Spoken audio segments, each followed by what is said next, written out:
les loulous, on se retrouve pour la correction de l'activité Il ne manque pas d'air ce rectangle. Alors dans la situation problème numéro 1, on nous donnait un grand rectangle composé de deux rectangles, un rouge, un vert, et on nous demandait de calculer de deux façons différentes l'aire du grand rectangle ici. Donc une des premières façons de calculer l'aire de ce grand rectangle, c'est de multiplier sa largeur, 3, par sa longueur, qui n'est autre que 5 plus 2. D'accord, donc on a ceci, voilà. Ce qui nous donne ici, je vous rappelle que la parenthèse est prioritaire, donc 5 plus 2 donne 7, donc 3 fois 7, et qui nous donne 21. Ok, une des autres façons de la calculer, c'était de calculer séparément l'aire du rectangle rouge et l'aire du rectangle vert. D'accord, donc là je peux dire que c'est l'aire du rectangle rouge plus l'aire du rectangle vert. Donc ici, l'aire du rectangle rouge, eh bien c'est 3 fois 5. 3 en largeur, 5 en longueur. D'accord. Et l'aire du rectangle vert, c'est 3 fois 2. Il a 3 pour longueur, 2 pour largeur. Donc ceci, ça nous donne bien 3 fois 5, 15. Attention, les multiplications sont prioritaires. 3 fois 2, 6 et 15 plus 6 qui en donne à nouveau 21. C'est normal, c'est le même rectangle, il a la même aire. Donc ici, on peut remarquer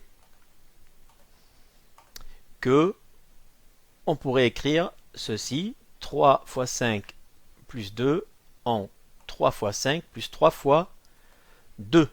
Donc ça, c'est quelque chose qui est utile pour le calcul mental. Pour le calcul mental, ici, lorsque j'ai ce genre de calcul, je distribue le 3 à tous les membres de la parenthèse. Donc 3 fois 5 plus 3 fois 2. Donc c'est ce qu'on a ici. Dans la situation problème numéro 2, on a à nouveau la même situation, sauf que là, la longueur du rectangle rouge est inconnue. On ne la connaît pas, donc c'est pour ça qu'on la désigne par une lettre. Ici, X, on aurait pu l'appeler par une autre lettre. Donc on va faire la même chose. Je pourrais calculer l'aire ici. Hop, c'est le plus gros celui-là, c'est pas grave. Donc l'aire du grand rectangle, c'est sa largeur que multiplie sa longueur ici, x plus 2. Donc j'ai ceci. Voilà. Donc ça, c'est une des façons de calculer. On a vu avant qu'on pouvait écrire ceci en enlevant le multiplié devant la parenthèse. Donc ça, c'est l'écriture simplifiée. Je peux écrire que c'est 3 facteurs d'x plus 2. On peut supprimer le signe multiplié ici. Donc la deuxième façon de calculer l'aire, c'est comme tout à l'heure. C'est l'aire du rectangle rouge plus l'aire du rectangle vert. L'aire du rectangle rouge, c'est 3 fois x. Voilà. Et l'aire du rectangle vert, c'est 3 fois 2.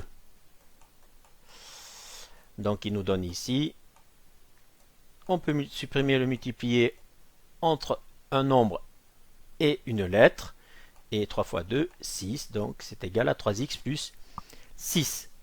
Et donc comme les aires sont égales, je vois que 3 facteurs d'x plus 2, c'est égal à 3x plus 6. Donc qu'est-ce qu'on a fait ici? On est passé de ceci à l'étape intermédiaire ici, c'est-à-dire on a distribué une fois de plus le 3 qui est devant la parenthèse à tous les membres de la parenthèse. 3 fois x plus 3 fois 2 qui nous donne ceci et qui nous donne après, une fois réduit, 3x plus 6.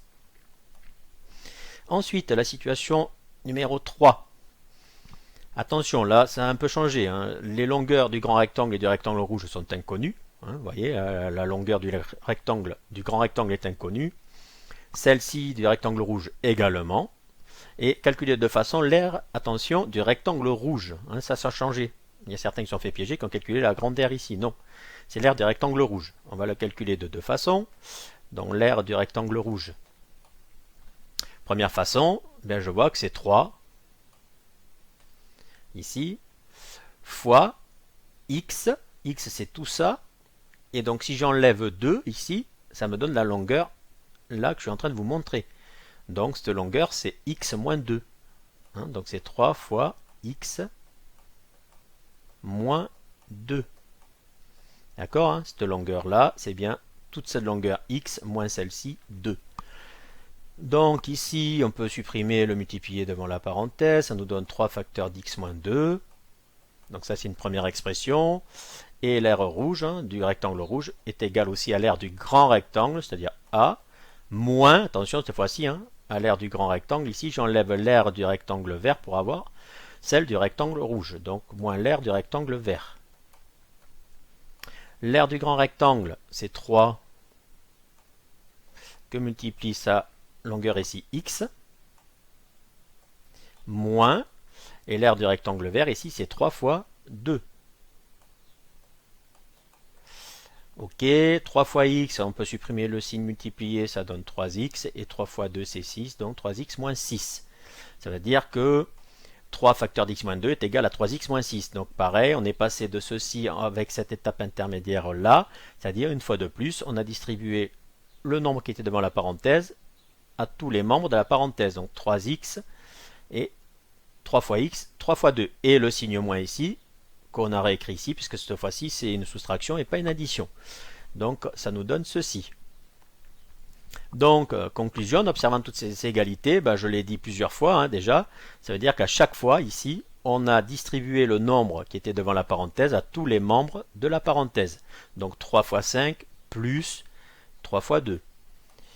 Ici, 3 fois x plus 3 fois 2. Et ici, 3 fois x moins 3 fois 2. Voilà, donc ceci, ça s'appelle développer une expression littérale. Et on la développe en utilisant, par exemple comme ici, la distributivité. Alors simple, vous verrez en troisième la double distributivité. Pour l'instant, c'est la simple. Je vous montrerai en cours comment faire d'une autre façon, que certains élèves préfèrent.